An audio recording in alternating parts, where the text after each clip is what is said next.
Mi gente, you already know who it is. It's Danny Limelight. And I need all of you to subscribe to According to Woods podcast on Facebook, YouTube, and all other platforms.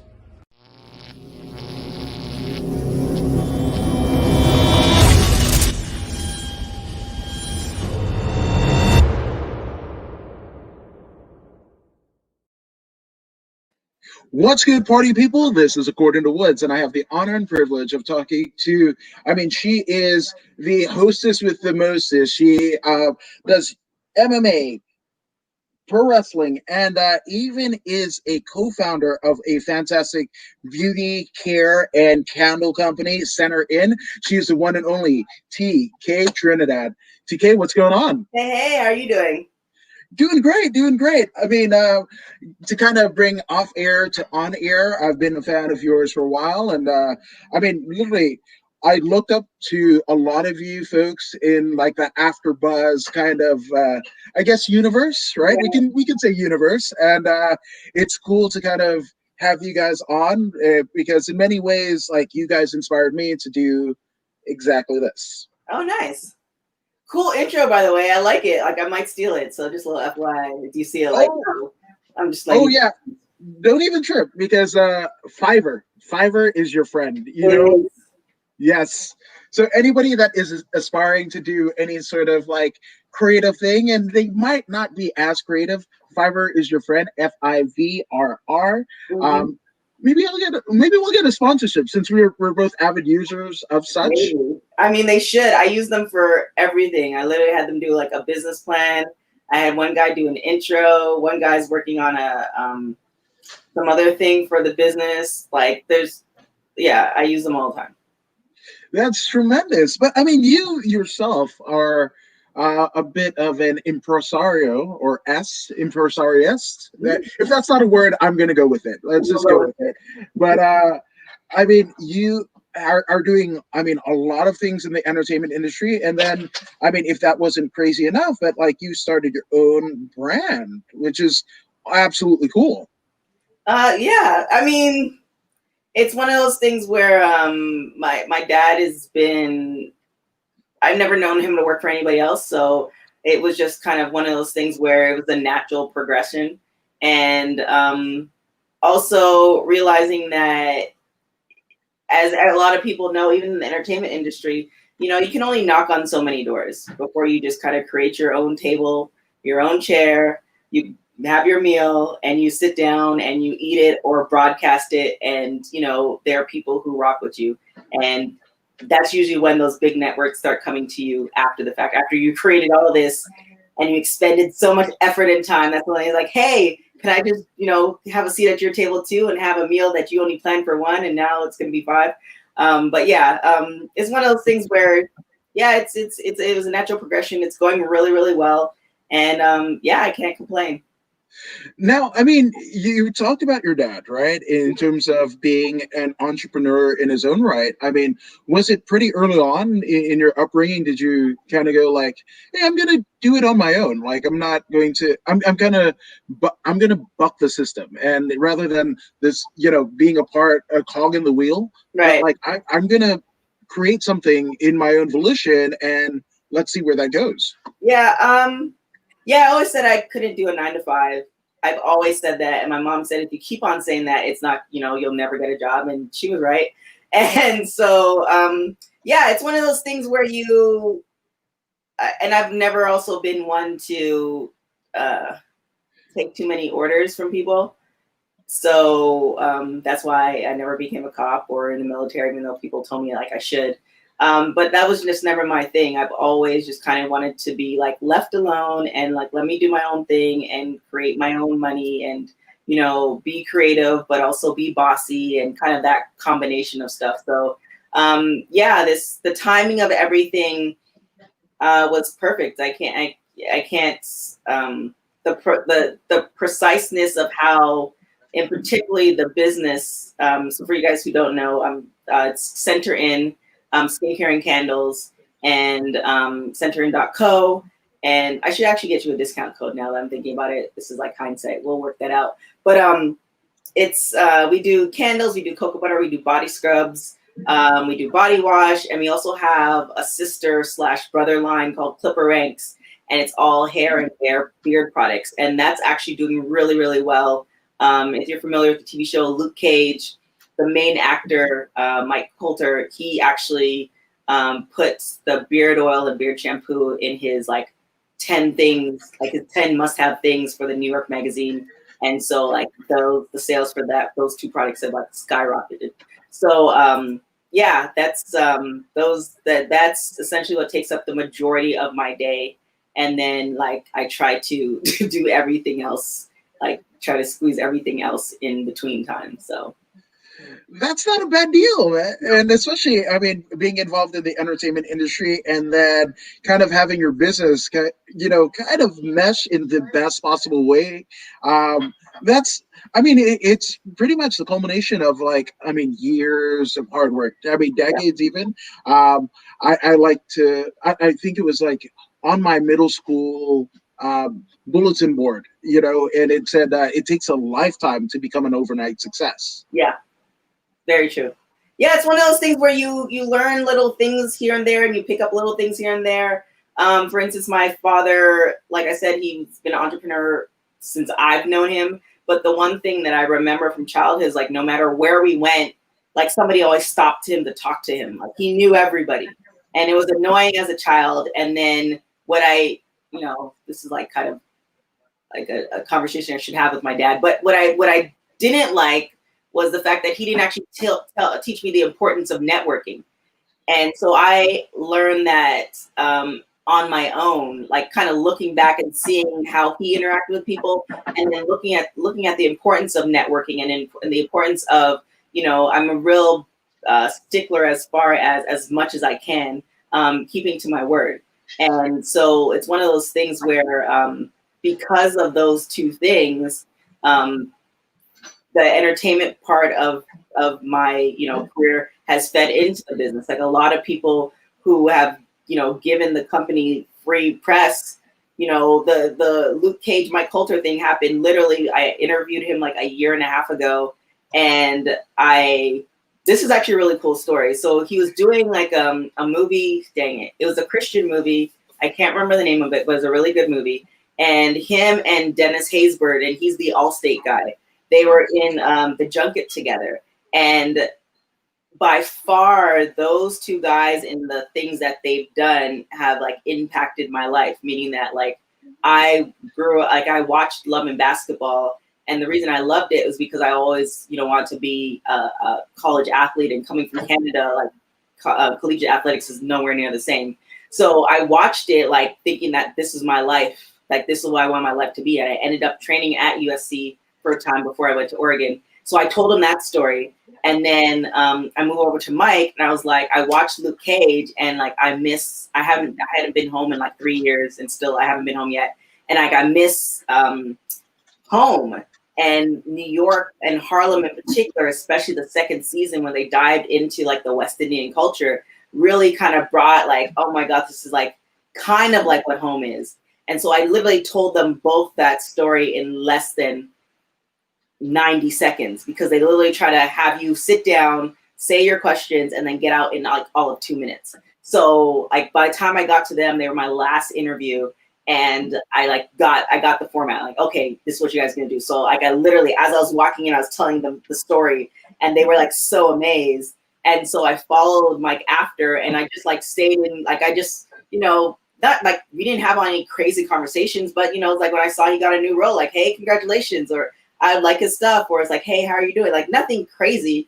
And so when the business kind of got to a point where I felt like I wanted to put my name on it, and that just sounds kind of weird, but I'll kind of explain that later. When I wanted to put my name on it, and I put it on my personal account, like, hey, this is my business, like buy some stuff. And I literally just sent out like a blast to like everybody I knew. He bought a ridiculous amount of products, and he tried it, and he loved it, and the rest is like history. So I woke up one morning last week to a DM from him saying, hey, by the way, you should check out this article I talked about your company. And it was like, it wasn't even one of those things where it's like just a line. It was like a full-on paragraph where he talked about like how he met me, and how we drop the product off and how he loves the product. So it's like really, the networking aspect, no matter what you do, whether you're in the entertainment industry or not, it plays a key into everything, and learning how to do it correctly and not coming from a pretentious kind of angle is really key. Yeah, that's because I know people try to do it, but it's like what networking to me literally is like watering a plant and watching it grow, and really, and also caring about it. Like if you don't care to network with this person, then you shouldn't stay in contact with what whatsoever. But you think this person's a cool person, like you treat them as if how you want to be treated. So like I literally just send text messages to people once in a while, see how they're doing, have a conversation, whatever. So then when it comes time for me to ask for something or say, hey, by the way, or hey, this is like, for instance, Big Boy. I don't know if you're familiar. He's the Big Boy in the Morning. I grew up in LA. So I interned, worked for him, whatever, but I stayed in contact with him as well. And the company was literally getting to, I don't know, we were like 5 away from 500 or something. And again, I sent out a blast like, hey, we're 5 away from 500 followers. Can you guys like go and like my business page? And Big Boy liked it and then reposted it on his social media and then told all his people to like it. And so I think we got like maybe 85 people from that post. And it's like, nobody really, like if you don't like somebody, you wouldn't do that. And it's like, and if you keep harassing somebody to do something for you, then, you're not really in their, thing. But I didn't ask him to do that. I just like, hey, there's plenty of people who didn't follow. And it's like, I don't feel one way or the other, but it's like the fact that he did that was amazing. And then that just speaks to like, hey, I must be a good person because he doesn't have to do that. So yeah, it's networking is really, really key. And then just kind of caring for people. And, once you kind of show that, then that becomes easy. And then when you have products or shows or whatever, you're going to get support. So that's long-winded answer. No, I love it. And again, I think what you're getting to is like the difference between like, like being a shameless self-promoter versus like a value, somebody that is involved in a value creation society, right? Where you're creating value in people's lives. They are doing the same in return, Right. And I mean, obviously, the Haysbert and and Michael, they're actors, right? Their art is something that is to be kind of, experienced, Right. by many people, right? Yeah. So if but you're it's not only their art, it's just them as a person. Yeah. So like, for instance, like, with Big, I had invited him out to lunch just to pick his brain on the industry. And like, I offered to pay. And mind you, he just signed a crazy contract with iHeart. Clearly he has way, more than enough money, but he's like, are you crazy? And then even when there was like fires in Malibu, like I hit him up, I was like, hey, like, you good? Do you need anything? Knowing full well, like I'm not nowhere near the circle of people he would call if he needs something. But still, like, I appreciate when people do that for me. And it's always, and especially in this era that we're in, to check up on people. Like, yeah, we're all going through our stuff and life and all this other stuff. But, in the times where you're actually happy, then, taking that time out to check up on people. So it's way beyond, what somebody does. Like I lucked out and, I happened to get into an industry where, other people look at me and the friends that I have is like, oh, they're amazing. But, these people fart and these people cuss and these people, they're humans. And, once I definitely, for me, in dealing with people who are in the industry, treating them as if like, hey, you're just as much of a human. And if you don't subscribe to that, then I don't really want to be in your circle anyway. Like I don't care if you're in a major movie. Like, and that's why you shouldn't care that I've done, these, Z-list things. It's whatever. So it's just humans. No, I agree. And again, even you doing this very podcast. Like, I mean, that speaks to the character of person that you are, which I thank you enough. I can't thank you enough, actually. So it's really cool that you're getting a reciprocal kind of effect, in your atmosphere. In to Right. quote John Mayer, I didn't think we would quote John Mayer, but I guess that's what's going on. Hey, you just go with the flow. Now, obviously, I mean, you mentioned you're a bit worldly, right? You mentioned West Indies, you mentioned Canada, you mentioned New York and Yeah. Brooklyn, right? I myself kind of grew up all over the place, and that's kind of how I really took a hold of wrestling, because I grew up in the Bay. My mom's from the Fiji Islands. We left there. We lived there for a bit. Indiana, Las Vegas, Georgia, New Mexico, and then, funny enough, you mentioned Big Boy because when we came to LA, we were situated in Inglewood, and not knowing anything, and I mean, Big Boy, definitely, Big Boy, the Baker Boys, they got us through with Power 106, but Mhm. obviously, was your dad's kind of endeavors one of the reasons why you moved, and where are you from originally? Oh wow. So I'm originally from Canada. Yeah, and uh, I've always been an athlete, like a student athlete, whatever. And then I actually saw it was the NCAA track and field championships on television, and we didn't really get all the channels or whatever. And I knew I wanted to go to the States on a scholarship. And the school I went to was an all-girls school. We had 1,000 girls. We had no track. We had half a gym. And so I literally like went through the sports that I was playing. It was like I played volleyball, our team sucked. I played basketball, our team sucked, and I ran track. It's like, well, track is the only thing that I can control. Like it's all on me whether I get a scholarship or not.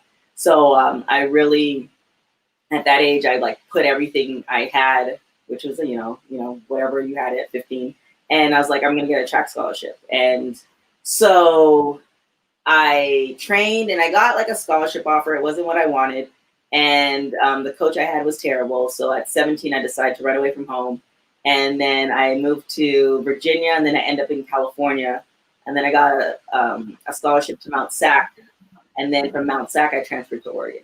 So that's the story. Wow, I mean, that's pretty incredible.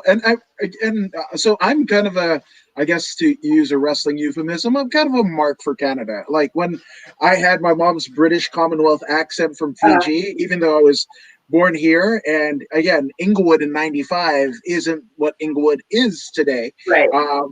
So when people are like Fiji, like the apple, I'm like, no, no, no, that's Japan. That's wrong island. That whatever. So I just told everyone, and I've got a Bret Hart deal. My son's name is Owen. So I told everyone I was from Canada. And what are you talking about? And when some Oh gosh. your Coronas are garbage compared to Molson's, and I mean, Um, this is like pre-internet, so I right. kind of had my gimmick down pat. But what part of Canada are you from? Toronto. Okay, right Yeah. on. We're just at the Drake has made it Yes. pretty prevalent now, yeah. Yes. Yes. He's from Toronto. It's so funny because I'm in the process. Well, I'm not in the process. I have a writing partner and we're writing a script, and he wants to kind of include certain things about Canada, and he's like asking me like. I actually have to return this text now. I remember I forgot to. But he's asking about like Canadian dialect, and he wanted to put in that very fact, like, oh, everybody kind of makes, oh, you're from Toronto. That's where Drake is from. It's like, yes, Drake and I, we're a family. There's just the two of us black people there. But yeah, so that exact same place Drake is from. That's hilarious. I'm more like Sum 41 and Ajax, which is a little bit further from That's downtown Toronto. yeah. That's my folks are out that way. Yeah, we're on the east part of Toronto, like Scarborough area. See, I'm just saying, like, we're bringing everything closer together with my obscure music references and what have you. Now, I mean, was your dad involved in entertainment? Because, I mean, that is something that is unique. I mean, I almost, it's something that suits you well, right? So, was your Um, dad? no, not at all. I mean, I remember. So my dad actually started off as a tailor, and he was actually um, one of the the top tailors to go to if you want like a custom a custom made suit. He was like the person you go to, like all the Italians and all of them would go to him. And so I remember at a young age, like seeing him on television like once or twice.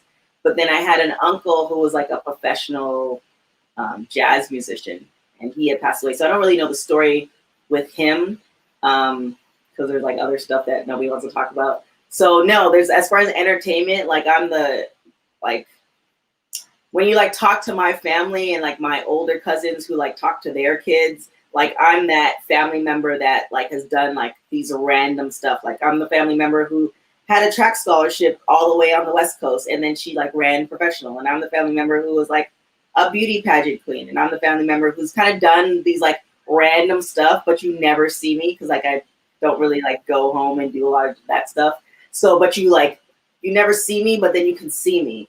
So like my cousins and like my family and even like my mom would like play like my videos or like YouTube stuff, or like when I was on TMZ, like they would make sure to watch TMZ. So they would like, so you would see me and you're like, oh yeah, like that's like she's related somehow, somewhere. And so I'm like, as far as I know, I'm like the only one who's done the random stuff that I've done, except for the business. There's a lot of, I think there's a lot of business owners in my family. Well, there's something to be said being a trailblazer. Even if you don't know you're doing it at the time, you're going towards your individual goal. But I mean, it's something that maybe a cousin or two, or twice removed might see this and you're like, hey, I might do that, or a kid from your same neighborhood and like, oh wow, TK's doing it. Why the heck can't I? And if not in the entertainment, whatever that thing is for them, to pursue that. Yeah, no, definitely. I mean, I'm all for, and now that I say that, I think somebody did DM me. I need to DM them back. I'm all for, so let me put the preface. If you are watching this and you're like, she never hit me back. I try to as best as I can, but sometimes like life just escapes me and I legitimately forget. So if I have said something or you hit me and I never hit you back, like, and this is another lesson learned too.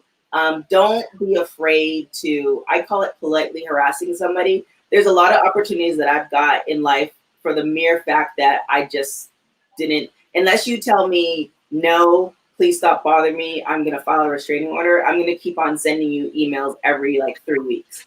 And that's always been like my thing. So like if you want something, then you just keep after it. And then if they say no, I mean, this sounds, obviously don't put this in relationships, but if they say no, it's never really a hard no.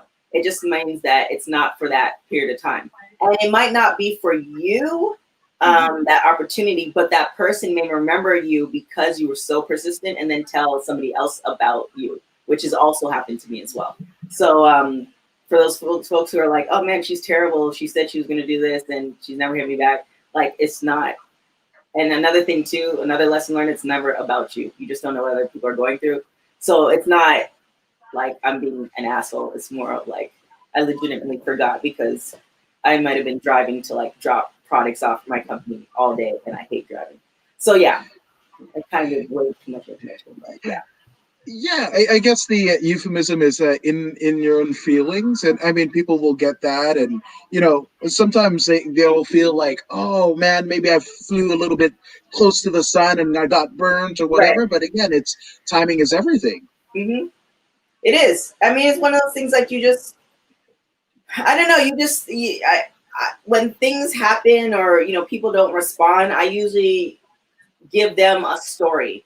Because it's never about me. If it's me just asking you a question and you never responded, or you kind of like, and I know I didn't do anything to you and you kind of responded in like a negative way, I just give you a story like, oh, like he found out his girlfriend was cheating on him and he's just not in a good mood right now. Like I give you a whole story, so then it takes it off of me, and it's more like, it's not like me feeling sorry for you. It's like, yo, you're just going through a life moment. I'm gonna let you do it, and then I'll just circle back.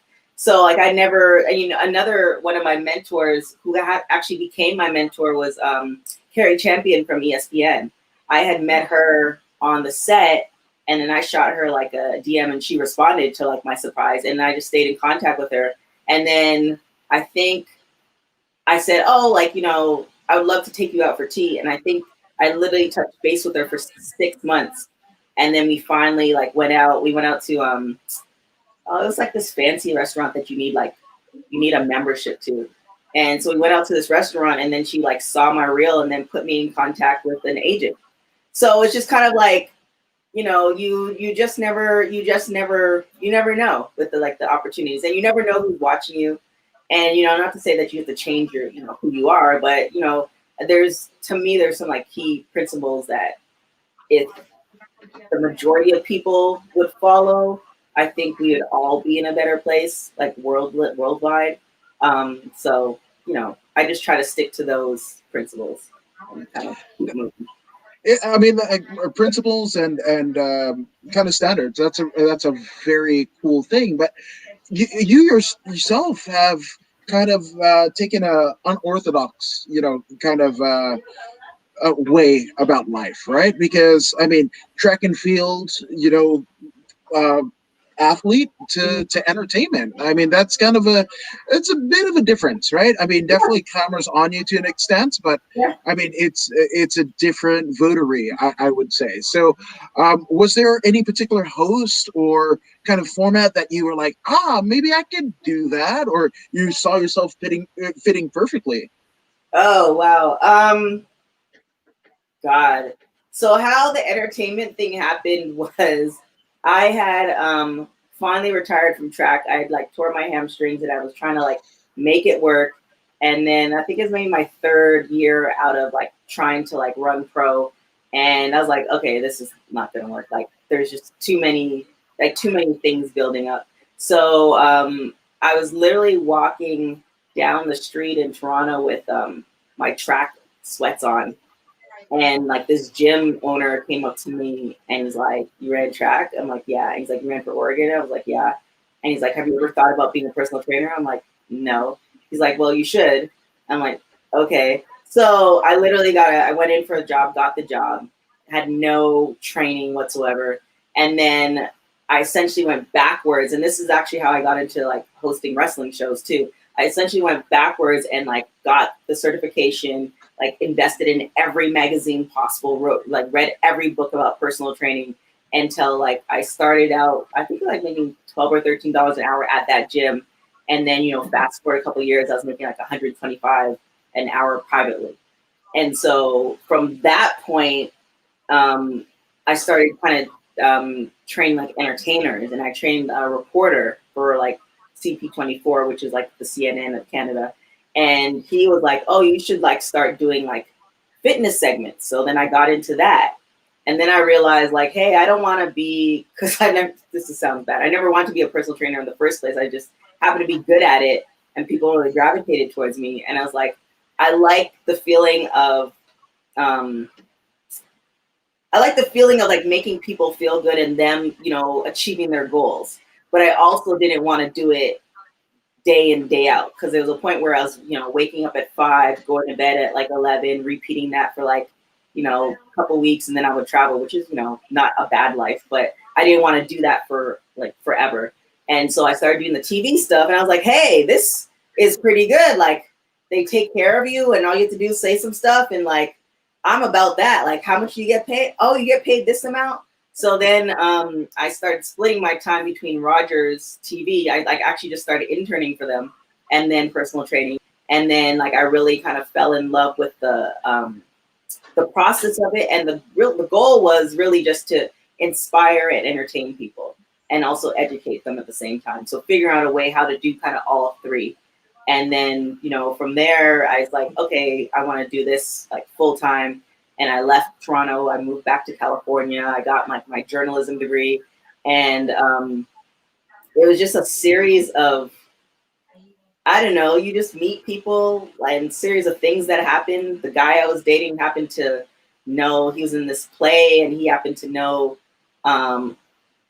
the person who directed the play knew Tammy Mack, who is part of KJLH, which is Stevie Wonder's radio station. Mm-hmm. So he helped me get an internship, and like it just kind of little things here and there kind of got me into like these positions. So it was something that I kind of stumbled into, but the goal has always kind of been the same since I was a kid. Like, really just, I want people to I want to do better, and I want people to do better. And, I think the bossy part of me kind of feels like, I'm in the right, so you should kind of follow me. And if I don't know what I'm going to do, if I don't know what I'm doing, I'm going to research it and figure it out if you're too lazy to. So it's kind of one of those kind of things. So that's kind of how I got into the whole entertainment thing.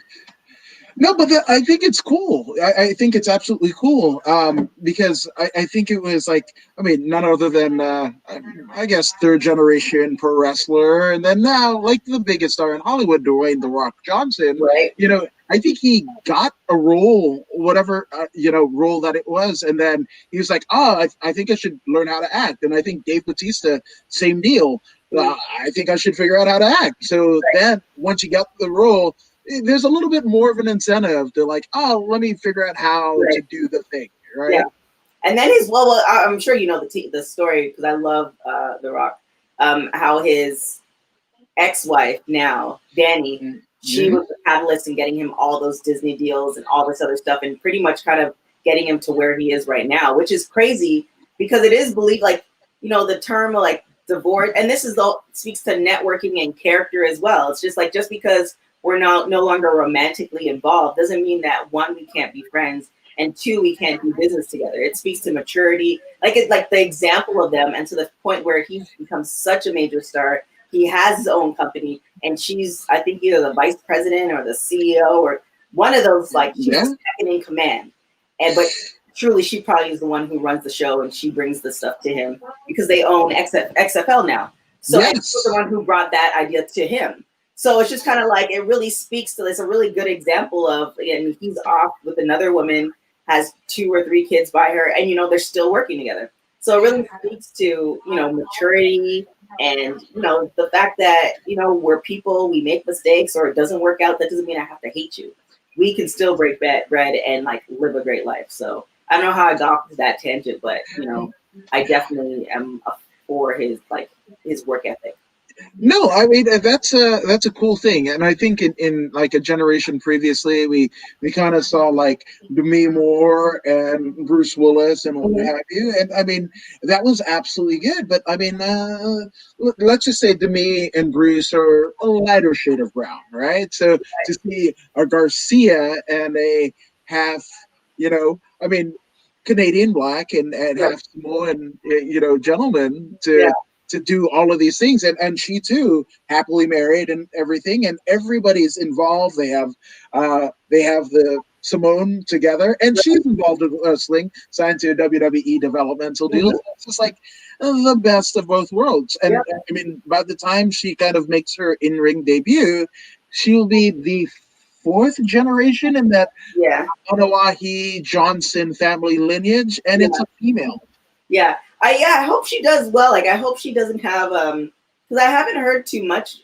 I haven't heard too much of her after she got signed, and that kind of scares me because it's like you have, for somebody like Bianca Belair, which I absolutely love. I discovered her. I'm saying I discovered her. I mean, I used to MC. Oh, I still do when the pandemic's over. CrossFit events. So I was I was into CrossFit for a very long time, where I was competing, and then I started emceeing and making, a good amount of money doing that. And so she was actually in the CrossFit regionals, and there's not that many people who do CrossFit. So I always, pay attention. So I saw her, and what was so amazing about her is that for every event in the regionals that she did an outfit change. And I was like, who is this Black girl? She's absolutely amazing. And so then I started following her. Then I saw her story. So then when she got signed to WWE, I was like, oh my God, she's going to do fantastic. And then, I've seen the evolution. And so I'm so excited. But the reason I bring it up is that when she got signed to WWE, NXT and even the WWE Performance Center was doing little videos on her. Like, oh, she's lifted this much, and she did this, and she did that. And, you can see, if you look back, you can kind of track. So, her being on main roster is a no-brainer. I'm not really seeing that with the Rock's daughter. So it's kind of concerning, meaning that, is she getting it? Are they holding off on, showcasing her? Or there's just so many things. Because then I think of, for instance, like Brooke Hogan, like she didn't do too well. So, I'm hoping that that's not going to be the case, but, I kind of want to be teased a little bit. Like, I want to see her lifting some crazy stuff, and I want to see her doing, these random stuff in the ring that like nobody else can do. Or, I just want to see, I just kind of want those tidbits versus, okay, well, we think she's ready now. Let's, put her on NXT and then use her for her star power. And then she doesn't do as we expected. And then, it's kind of one of those things. Shal Guerrero is another example too. I was talking to her about that. So and she's making a comeback too. But it's just one of those. I hope that's not going to be the case. Well, yeah, it's funny. You can almost see the folks that they're going to strap a rocket ship to a little bit, and kind of different iterations. And I mean, to an extent, one of the reasons why I like NXT, and especially like this kind of COVID kind of situation, is you kind of see out in the crowd like who's there, and Simone is there all the time. And I think the first time that, I don't know if it was the the official WWE NXT YouTube page, or it was the WWE Performance Center YouTube page, but they did this kind of expose of like, I think it might have been during like Black History Month or whatever, but like women of color and everything, and they did this like big photo shoot. And I mean, I remember that. Yeah, and you had notables like yeah, she was there. I remember they had her like she had a speaking kind of part. It wasn't big, but I mean the segment was only like 6 minutes long, but she had like a prominent 30 seconds, I want to say. But it was just like, yeah, Simone Johnson had her card, had it there, and I was like, okay, cool. Like, but I also think, I mean, just to me, it's not like she's a Natty Neidhart, right? Where Natty, TJ, Harry, Smith, they were all basically toiling away on the independent circuit, and I hadn't, prior to Simone signing, I didn't hear too much of her being involved at an independent show or anything like that. It was just like, she's been WWE day one. So, and in terms of like that, the Bianca Belair comparison, CrossFit, I mean, even though it's not entertainment and everything, that's still a physical. I mean, a lot of those deadlifts and clean jerks, I'm preaching to the choir, obviously, as an athlete. But, those help when you're, literally like military pressing somebody over. And that's one of the spots that Bianca Belair does. So, I mean, I think it's like simmer, and and to an extent, they kind of did the same back in the old FCW territory with Rick, Ricky Steamboat's son, Richie. Yeah. So it kind of reminds me of that. Okay, we'll see. I hope. I mean, I hope so. And I was just talking to somebody else. It's just like those storylines. I don't know. I'm curious. It does pique my interest, and I hope they do it well, and I hope it's not. It's going to be good for both parties. You think too, like when Ronda Rousey made her debut, like everybody was talking about it. It was everywhere. And, you can only do so much in, I don't know, 2 years, a year, or however long she was training for wrestling. And, you can only do so much, and you can't expect her to be, and it's rare that somebody could pick it up just like that. Not everybody could be LeBron. So, they definitely, I think, for both parties, it fit well, but I definitely think WWE made out a little bit more than Ronda did. Meaning that they got into the mainstream. I'm sure that was kind of leverage to getting the Fox deal eventually, and all these kind of little things where So I don't know. We'll see. We'll definitely see. Yeah, I want to believe that she'll be more. I don't know, that she'll be more.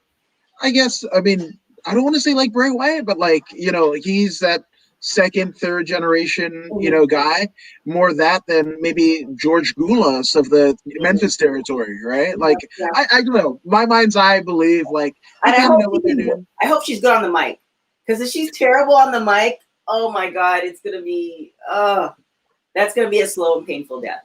So I hope that she's good on the mic. Like, that's one thing that and I know I think as women, like, we're not, I don't know the right word is taught, but you know, to be that like machismo type personality is not like our thing. So I think the transition to do it is very difficult. And you know, people like Alexa Bliss, or you know, she's like the first person that comes to mind. Like, she's amazing on the mic, and so it's very, you know, to even be half decent, I'll take that, because I see it is hard, because it's like you want to be yourself, but yourself is just, you know, cool, calm, and collective. But if you're on television, you have to turn it up, and then, you know, kind of finding that right balance, and then finding it with, you know, the promotion to actually like it and approve it, because that's a whole nother thing. So it's a very difficult thing. So I really hope she's able to, because then that will, she could be terrible in the wrestling, which I hope she's not, but she could be mediocre, but she can talk. Like, I'll take that. That would be amazing. So we'll see. We shall see, you know, but it's almost paradoxical where, you know, like, you're taught like, don't fanboy, like, be calm, cool, and collected. And then Right. the thing that you very much need, especially when the red light comes on and they stick a stick, you're like, you got to be on your game. So Mhm. it's a weird one, right? Yeah, just finding that right kind of balance, I guess. But if you stay too, like, I don't know, it took me a while to kind of get to that level, but my level was to a point where it's like, I really don't care what you think about me. I'm just gonna do me. So it took me a while to kind of get that in entertainment atmosphere. But you know, you learn and you pick up things from different people, and you see how different people do things. Like, one of the stories that I recall was oh my god, what is his name? It's not Lashley. Oh, dang it. I'll remember it eventually. But he was talking about how he would see John Cena in the mirror, like, essentially like talk to himself for like hours, to the point that we have the John Cena of today. So it's just kind of one of those things where, if you really want it and you know you're not that good at it, then you figure it out. And if you have to play somebody else until you get it, like, do that. Like, I'll buy into, like, I just need something to buy into. Like, I can't buy into, I'm just here. No, that's not going to work. Not for wrestling. And wrestling speaks to almost everything, politics, everything. Like, if you apply that wrestling mentality to pretty much anything in life, whether it's like you're trying to get a promotion, or you're trying to, get this business deal for people to give you money, or you're trying to, impress this girl or whatever, like, you apply that wrestling theory to pretty much anything, and even if you fail, you'll be good. You'll be good either way, opposed to not trying at all. Yeah, no, I mean, there's something to be said. You know, sometimes you have to shoot for the moon. Even if you fall short, you land among the stars, and Yeah. that's about it. You know, which I gotta ask, right? So you're obviously doing segments in Toronto, and then getting your, degree in broadcasting, and then you end up at like TMZ. Like, that's gotta be. I mean, talk about star, yes, and Yeah. star power. I mean, I don't think there's a better congregation in the last 20 years than TMZ. So what was that experience like? Yeah, it was crazy. It was a crazy great experience. Like, I essentially I had finished off with iHeart, and I was like doing my own show, and then I was like looking for jobs, and I saw this like really random like job posting, and I applied for it, but it didn't say it was for TMZ. And so I went in, and I was kind of featured on Big Boy Show a couple of times, but I was actually with the Woody Show, which is on 97.8, I think. 98.7, yeah. Yeah, on alt.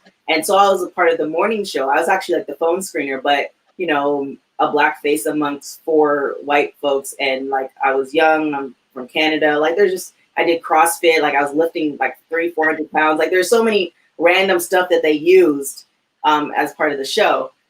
So when I went in for the interview, the guy actually knew me from the Woody Show.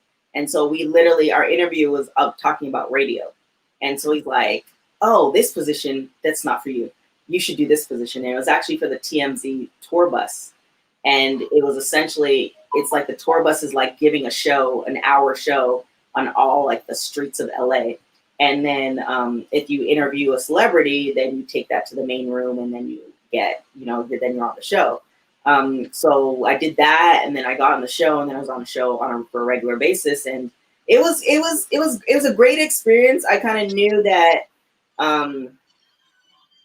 coming from a childhood where I didn't really watch a lot of TV, I didn't watch a lot of TV when I was personal training. I didn't watch a lot of TV when I was running because I was just so focused on those things. So coming from that kind of like girl, like being raised to like, oh, these people know shows from like 20 years ago that I've never seen. And then like, you know, TV wasn't a big thing in my household. So coming to that, it was just like, oh shit, like let me kind of, you know, so I watched Back to the Future, and I watched all these like random movies that people were talking about, so I can kind of at least get to some type of level. It was fun. There was a lot of fun moments. It was a great experience. Like I can't say anything bad about it because it afforded me a lot of opportunities that I think a lot of people wouldn't have been afforded without even just being part of the show for that period of time. So like even now, even like just kind of the balance of the two, like being at TMZ and then also, you know, be at iHeartRadio and, you know, amongst certain, you know, individuals, being a part of the Woody Show, like people still, not a lot of people, but randomly will come up to me and like say like, I loved you on the Woody Show. And I'm like, that was literally like 5 years ago. And I wasn't even on the show like that. I was like, you know, intermittently on the show once in a while. But it was just kind of like crazy that even now, like people, and then it's, this is like way too much information, but there was a guy that I met, I know, right? There was a guy that I met that I started talking to. And so like, I never give out my Instagram because, you know, my Instagram kind of like looks like I do a lot of stuff and, you know, I don't want to put it like that. And so we exchanged Instagram and he's like, oh my God, you were the girl that my cousin and I were talking about she looks great and like she actually knows what she's talking about and she seems educated. So it's just so weird like that, you know, you're on and you don't realize how many people watch because you're just like, you know, living your best life. But yeah, it's a great opportunity. Like you know, it's a catch-22. Great opportunity, met some great folks, met some not so great folks, but that's anywhere you go. And you know, you just keep pushing. You learn from it and you keep moving on. No, 100%. And I think it's funny because like in terms of the TMZ kind of tie-in, especially as it relates to wrestling, is I mean Ryan Satin, right? Yeah. You know, that's he like left when I got there, but I met him briefly. Yeah, it was crazy. Ryan was crazy because I met Ryan, and this kind of speaks to, you know, you just kind of doing your own thing. When I left iHeart, I started my own show where I was just interviewing like random people. And like I interviewed Michael Jai White and I interviewed like this porn star, like she won the AVNs for like a bunch of times. And that's like the highest episode. I interviewed like another porn star and I interviewed this dance, like I interviewed all these random people. But at the place that I was at, Ryan was just starting the show Pro Wrestling Chic. And so the editor was like, oh, like you should meet Ryan. And, you know, Ryan wasn't feeling me, like, whatever. Like I wasn't a fit for what he was looking for. And it wasn't like I was trying out for the show, but it was just like, oh, well, she likes wrestling too. And he's like, okay, that's great. And so, but I met him there. And then when I got signed to TMZ, I met him there and he had just left. So it's amazing, like what he's doing for, sorry, my phone's going off a billion times. It's amazing what he's done. You know, he's taken his passion, he's making good money doing it. So kudos to him. Yeah, he's done a lot of great things. And at one point, he was feeding a lot of the wrestling like stories to TMZ by way of Pro Wrestling Chic. So yeah, cool. That's one of the platforms I definitely do check when I'm like kind of looking for news and what's going on and all that good stuff. It's not a bad deal, not a bad deal at all. But you know, I gotta ask because obviously, you know, not watching too much TV, you know, when you were younger, and then you know, ending up at TMZ, and then pro wrestling. So, I mean, were you doing that concurrently of TMZ, or did it happen after? So that happened a little bit, probably about 6 months to start. So TMZ started, and then I met, and this speaks to like networking. I met a girl who was with AfterBuzz TV, and I've never been afraid to like ask questions. And so I asked her, like, what's this AfterBuzz TV about? Whatever. And so she like put me in contact with the right people, and then I started with AfterBuzz TV. And then what happened was I had met Xavier Woods in Toronto back in the day. Like when I decided that I wanted to start television, I started working at a network called Rogers TV. And, I worked at 2 of them. I worked at Toronto and I worked out in the East End, Durham. So I was doing both of them and I was still personal training. And so one day they brought Xavier in, and he was with TNA at the time. Mm-hmm. And of course, in the Durham location, there's not a lot of Black people. And, he subscribes to the Black people rules. So it's like, yo, you're Black, I'm Black, like, what's good? So, and he came, he did his interview. And so I was just talking to him about Toronto and stuff. I had no idea, like, about TNA, nothing. I was like, oh, like, he's a wrestler, like, that's cool. I think he had a belt or something at the time. Had no idea. I had watched wrestling when I was a kid, but I watched that. I watched The Rock, and then, like, by the time I met Xavier, I had no idea what was going on. I just kind of knew of it. So he's like, oh, you should come to a show. Never reached the show, but we stayed in contact. And so fast forward, I'm with TMZ now, and he happened to be in LA for the EC3 kind of conference or whatever. And he hit me up. He's like, yo, you still in LA? I'm like, yeah, I'm still in LA. Mind you, I haven't been following him on social media. We were literally communicating on Messenger, on Gmail Messenger once in a while, just saying what's up. And like, yeah, I'm in Los Angeles. So like we meet in Los Angeles. He's telling me he's with WWE. I'm like, oh, that's cool. Still have no idea like who he is. Have no idea who New Day is. Nothing. And so he invites me to a show, and then I see the show, and I'm like, oh my God, this is amazing. Like just my pet peeve now when people say wrestling is fake or any of that stuff, I was like, you really need to go to a live show, because the appreciation of the fact that these individuals can do all this crazy stuff, not get themselves injured and not injure the person that they're wrestling with is one thing. And then also the really great ones to like elicit some type of emotion from you, whether it's hate or like, that's another thing. And to really take you out of your daily routine. Like that really speaks to it. And so there's that understanding there. So I really got all that from watching the live show. So because of Xavier, I started watching the live show. I started watching the show. And around that time, when I started AfterBuzz, they asked me, like, what do you watch? I just happened to be watching wrestling at the time. So I was like, oh yeah, like I really like watching wrestling, whatever. X-Pac had a show. Christy St. Cloud was there at the time. She left to go to WWE, and they needed a replacement for her. And I was the first person who came up. So I meet X-Pac, have no idea who he is. And I was like, yeah, I could do the show. And so I literally went into like a deep dive of wrestling, like watched like all his shows, was watching all the WWE stuff, got the like, the network, was watching that. So I'm literally like just scrambling to learn as much information as possible. And then, the aspect that I really liked about it was, the learning how to like book guests and, just kind of like formatting a show. And so I really learned that from X-Pac's show. And then also just the love of like wrestling and the love of, I'm really a stickler. Like if you were to like do a drinking contest, you'd be so drunk. I'm really a stickler for like storylines. I love storylines. So like if you have a great storyline, like I'm aboard.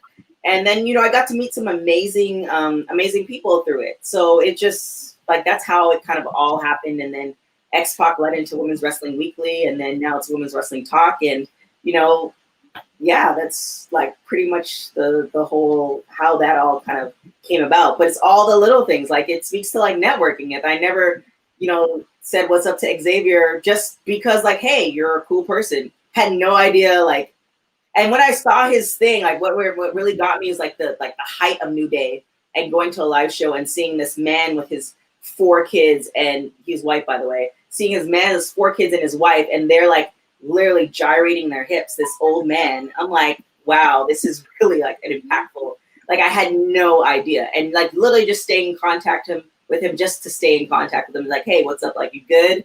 Like, what are you doing? And he's like, I'm wrestling. I'm like, all right, cool. Never looked him up, never Googled it, like nothing. And so like that really speaks to the whole principle, if you tie it like this whole interview together, like the whole principle of like networking, but networking with like purpose and intention. Like you're a person. Don't care, like you're a wrestler, that's cool. But like, are you good? Like you're live, that's great. Just checking in. I'll check back in 6 months, something like that. So, that really afforded me those opportunities, because if I had known at the time, then I probably wouldn't have, I don't know if the right word's care, but it would have been like, oh, okay, that's cool. But just how everything happened and the timing of everything, like my excitement for it, because I saw a live show, like, and then, with the show, with X-Pac show, all that stuff, that stuff just kind of happened and is the right place at the right time, and the timing of everything. But those little seeds that are planted, which is just checking in with you. Oh shit, you're with WWE. That's cool. And I get a free ticket to watch watch WWE like on the floor. It's totally different than, no offense to people who see in the nosebleed section, but the same thing when I worked with iHeart. I've been afforded the opportunity to kind of do floor stuff. So if I can't do floor, then I'm not going. So, but to see that live show that close, like, it's just amazing. And so the timing of everything. So yeah, it's for me a lot of opportunities, and I'm in a couple. I don't necessarily want to say friends, but people that even through the interviews with Women's Wrestling Weekly, people that I love to see their rise and like how they started, and like listening to their story. And I check in with them too. I check in with wrestlers. It's like, yo, like, you good? Like, I just saw this, like everything's like kosher, and it's just not like me asking for another interview. So, it's been a good journey. I think it's been more than a good journey, but that's just me. I don't know what I mean. Tell us about everything, man. I mean, obviously, you've got your beauty line, the candle line. You've got women's wrestling talk. So how can we find all of it? And what's the best resources? Well, I really need to update my website, but if you want to look at the entertainment stuff, the best place to probably go is like social media, IG. I kind of post stuff up there. So at TK Trinidad. And then I have a website, tktrinidad.com, but I haven't updated it in a minute because I've been doing so much stuff for the business. But if you are like interested in so it's like the business center in skincare and candles. It is all natural. It's vegan. My business partner and I, so she's Jamaican, and my parents are from the islands. So and I actually met her out at TMZ. So there's a whole story with that. So yeah, so we became friends we became friends at TMZ because there's not a lot of West Indian people in Los Angeles. That's a whole nother story. But I realized she was from Jamaica, and like we instantly connected. And then a whole nother networking thing was like she left TMZ and she moved to Europe for like 6 months.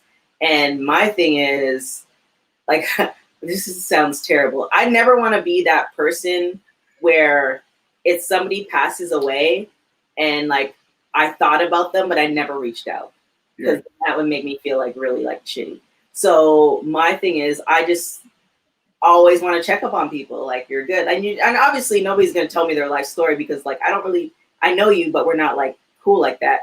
But what happened is she moved to Europe, and like I was one of those people who was just checking, like you're a female in Europe by yourself, and you have a job there, but that's great, but you're still there by yourself. Like, are you good? So we kind of developed, our friendship kind of grew based off of that. And then so when she came back, we did yoga together, and then she's like a creative, and she was making these candles, and I'm like, yo, you should sell these candles. And then, this is my business side father kind of instilled in me. And so we started the business with 50 candles, sold them in a week. And then we expanded into cocoa butter. And so it was, expanded to that. Then I went to body scrubs, then to body wash. And then a year later, her brother was he's James Harden's barber. And so he posted a picture on IG, and I'm like, you should be doing way more with this. Like, it's cool, it's cute, but like, you should have a website, and you should have a business, and you should have this. So like, I helped him develop all that. And then maybe a year from that, actually a friend of mine told me, hey, like you should do a beard line. And, you know, that person didn't, like, I was like, okay, cool, like, let's do it. And they just were dragging their feet. So I'm like, all right, I'm just going to do it by myself. Found out it was super easy to make. And instantly thought of my business partner's brother because he's James Harden's barber.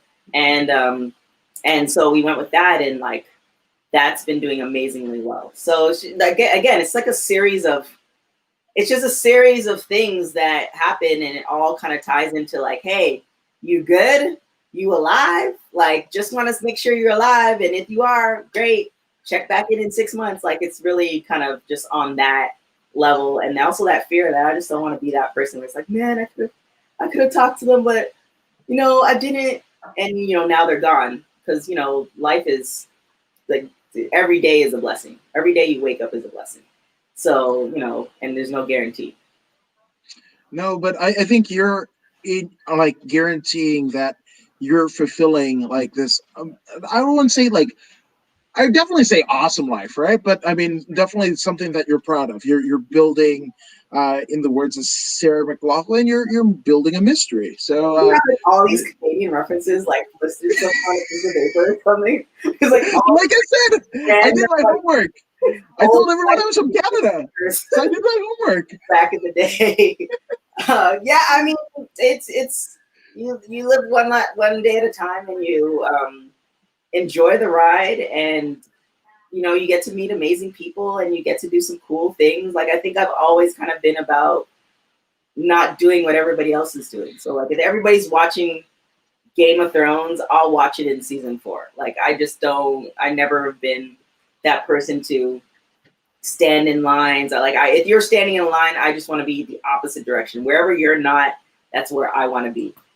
So it's just kind of, I always kind of been that type of person. And, you know, I've had some cool experiences, and, you know, I just see something, I'm like, oh, that's cool. I think I could do that. And then I try it, and if I like it, I continue doing it. If I don't, I was like, well, I tried it. I'm good. Let's move on. So. Well, that is something that is uniquely you. But I mean, obviously, there have been a litany of people that have either inspired you or helped you out along the way. So I definitely want you to take as much time as you need. But let's get some shout outs out of the way. Oh, wow. Well, definitely my mom. I know everybody shouts out their mom, but like, my mom's like ride or die. Like, she will kill somebody for me, and I really, really appreciate that, because it's always good to have somebody like that in your corner. And you know, the reason I do kind of these crazy, maybe outlandish stuff or stuff outside of the box is because like, I want to be able to afford her like the life that I want to give her, you know, and that she deserves. It's not like she's told me like, hey, I want you to make a lot of money so you can take care of, like, she's never said that, but she's definitely deserving of that. So like, definitely when you talk about like inspiration or talk about the reason why and all that stuff, like, my mom is like everything. And then, you know, there have been so many people that, you know, inspired me, and then also just taking a lesson from their page. Like, for instance, like Big Boy, he is just so humble for somebody who's been in the game that long. Like, I remember listening to him when I was running track, and then thinking he's like, and he is a hardworking man, so don't like take this statement out of context, but thinking, oh my God, he's the most hardworking man in radio because he works 6 days a week. And it's just kind of like, you know, kind of learning the behind the scenes type stuff. But then like meeting him, and then like, it was so crazy, like how I met him, because he got signed to iHeart. He had his whole station, and, you know, people were going crazy and wanting to take pictures. I'm like, yo, he's going to be here for a while. So like, eventually, and, you know, again, subscribing to that, you know, we are all black type of thing. So if you're a black, I'm black, we'll eventually kind of get to it.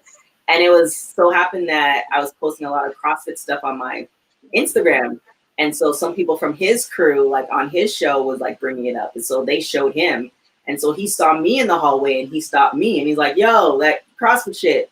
Like, and so that's how our, like everything kind of got built up. But the fact that he's just so like humble, like, I really kind of took a page out of that, because it's like, yeah, you interviewed all these crazy people, all these great people. You've been here for so many different experiences, but that doesn't mean that you have to treat people like shit. And he didn't, and he doesn't. And, you know, people are human beings regardless of, you know, whatever you do in life. So he's definitely been like inspirational. and the people on his team in general. Like there's so many people that I stay in contact from his team, and like his executive producer is an amazing guy. Like Fuzzy the Connector. Like I don't know what his job was. I still don't know what his job is, but like he's been like amazing. Like there's just his photographer who did my photo shoot like 6 months. Like his whole, like the people that he's surrounded with is like, they're just all like great people, and they're very humble, despite the fact that like they could definitely, you know, say I'm only gonna eat green M&Ms and nobody can look me in that. Like they can definitely go that route, and they don't. So that's, you know, he's definitely a good one. Carrie Champion is a great one too, because, you know, what I thought versus what I thought she was versus who she is she's an amazing being, despite, like, you know, when you think people like beautiful people and you think like they're just beautiful and they hang around other beautiful people that look like them, and like they just do beautiful things and they don't have time for like normal people. She's not that. She's just like a sister from Pasadena who just wants to help other sisters out. And it's like, oh shit, like you're normal. So I wasn't like starstruck, but I was definitely like amazed by her. So she's definitely like a great one. Like, there's just so many people that have like helped along the way, but then also it's like the word, I think it's cyclical, where it's just one of those things where, you know, I'm just doing me, and there's just something about me that attracts you to me and vice versa. And, you know, then it's like, you know, you kind of go that route with other people. So, you know, I'm willing to help other people. I'm willing to talk to other people, whatever. But that's because people have done that for me, you know, and then it's like, if you're a hard worker, then I can definitely get behind you, because I work for everything that like I have, you know, whether it's either calling down your phone a million times or sending a bunch of emails, or, you know, training for 6 hours on the track, or playing football, or whatever these things are, like I put in work for it. So like, if you're about that type of life, then I'm like about it. I'm about supporting you as well. So it's just kind of like, there's like so many people from different areas of my life that is just like X-Pac is another one. Like, you know, he actually bought the products, and he actually, when he's looking for a barber in LA, I was like, hey, like I have a barber. He actually he's part of my company. And he's like, sure, send him down. And like, you know, my business partner's brother went and cut X-Pac's hair. So it's just like, you know, and I feel like X-Pac wouldn't have said yes, like if that was an asshole or if that was terrible or whatever, like he wouldn't like, okay, cool, like, yeah. But like, he's like, yeah, send them down. And I connected them, and I know how X-Pac works, and I know how, you know, my other business partner works. So I had to like put the thing together and send it and got them the address. But, you know, it just really speaks to, you know, people. And like Michael Cole, like, you know, there's just so many people. And it's like one of those things where, you know, you put whatever you put in the universe, you kind of get out. So if your intention is like you want to be good, and you want your family to be good, and you want people around you to be good, then that's the energy you're putting out, and therefore, you know, you would get back. So long story short, now that you asked me that question, the list is way too long. And that's why I always just apex it with like my mother, because she is like, you know, one of those people. She's definitely like, she just kind of keeps to herself, but the love and the like ride or die of her, even till this day, because like I'm grown, and even to this day, like I just don't tell her certain things, because I just don't want her to fly down and try to like cuss somebody out, because she's like literally 5'4", light-skinned woman, like she's like a little chihuahua. So it's like, I don't want her to do that. So like, I just don't tell her things because of that. But I know if I told her, like, there's like a world of pain that person, like, you know, I'm opening this person. So I just don't, you know what I'm saying? And I kind of apply that to anybody who's in my circle. So yeah. That's a fucking good move, man. Because if you don't think your mom, it gets pretty awkward in that next phone call. I'm just saying. Yeah. Like, yeah, no, let's see. And you know, and I also speak to like the type of parent that you have. Like it, you know, it's just it's the roles kind of reverse. It's like, you know, at the point where, you know, you were born and they were kind of doting over you because you're like this fresh human, and you know, now it's just like you really appreciate the lessons that they instilled in you and the stuff that they've done for you that they didn't have to do. Because you look at some other parents, like no shade to other people's parents, but like, you know, some of them were kind of shitty. So it's just kind of like, you know, you look at that stuff and you're like, damn, like, you know, I was afforded a lot of opportunities, and we weren't rich by any means, but I was afforded a lot of opportunities because like, this is, you know, my mom wanted to give me all these, you know, possibilities. So I did piano, I did ballet, I did all these, you know, all this stuff. And, you know, I was very well-rounded. And that was because of her decision making. Like I could have just went to school and that would have been it. So, you know, that's afforded me a lot of different opportunities. So it worked for her and her vision. And it wasn't like her steering me in any particular direction. It was just her just making sure that, you know, okay, you want to do ballet for 15 years? Cool, we'll do that. And, you know, that afforded me different opportunities. You know what I'm saying? So, you know, if it wasn't for her kind of opening the door of options and also doing it with love and also stern, like, don't get it wrong, like, I was definitely afraid and still am afraid of my mom to an extent. You know, doing it with that love and then also you will respect me because I'm your mother. I definitely appreciate. So. Fuck yeah, I think it's awesome. And I think you're awesome. And the things that you're doing are awesome. And you're a living votary to, like, if you believe and dream cool shit, like, it is absolutely possible for you. And I think I think the world needs more of that. So thank you for that. And again, she is TK Trinidad, and you guys should follow her on all of her social media. And if you haven't already done so, I'd warmly consider you guys to subscribe to the According to Woods podcast. And TK, you're subscribed, right? I am now. There you go. That's hey, like but just thing on my list. It's like I want to every time I do a show. Like my goal is I saw this. I think it was like Larry King or somebody. No, it wasn't Larry King because he doesn't prepare for his interviews, and not in a bad way, but that's just his how he does things. But there was another interviewer where it wasn't an interviewer, it was a guy who actually gets interviewed. I forgot, some actor. But what he does is he researches everything possible about that interviewer. So then he knows, because like as a host, as you know, like you know everything about your subject because it's the subject, and you know, it look kind of weird if you have no idea what you're talking about. But that guy would kind of research about the person interviewing him. And so then it would make for like a really interesting dialogue, because now, like, for instance, I can ask you like, hey, like, you know, if you had kids, like I'd be talking about your kids. So I like in my subconscious, and every time I do an interview, I'm like, dang it, I should have done that.